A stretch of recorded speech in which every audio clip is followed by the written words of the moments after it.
यहाँ तक पहुँचाएंगे और फिर देखते हैं आगे क्या होता है।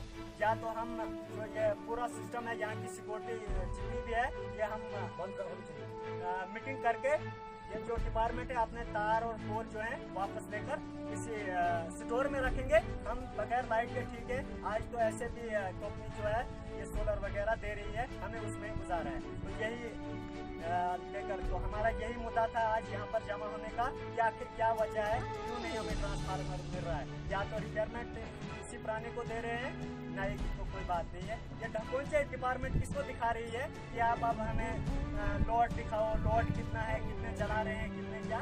ये झूठी एक सियासी ट्रेंड है। ऐसे भी तो मुलाजमीन किसी के दबाव में नहीं आता है। आज तो फिलहाल इलेक्शन है, आज तो कहाँ ये किसी के हाथ आने वाले हैं। लेकिन मैं डिस्ट्रिक्ट मजिस्ट्रेट SDM साहब से गुजारिश करता हूँ कि अगर इस गाँव को सियासी शिकार यानी नेता सियासी शिकार करते हैं, मेहरबानी करके आप हमें सियासी शिकार मत करें। अगर आपको गरीबों का मतलब तरस नहीं आता है, लेकिन इन बच्चों का तरस आना चाहिए जो पढ़ाई कर रहे हैं। किसी को 10th का पेपर है, किसी को ग्रेजुएशन का है, किसी को MA का है, किसी को क्या है, उनके खातिर मेहरबानी करके हमें ट्रांसफार्मर मिलना चाहिए, 63 kV ट्रांसफार्मर मिलना चाहिए। तो यही हमारी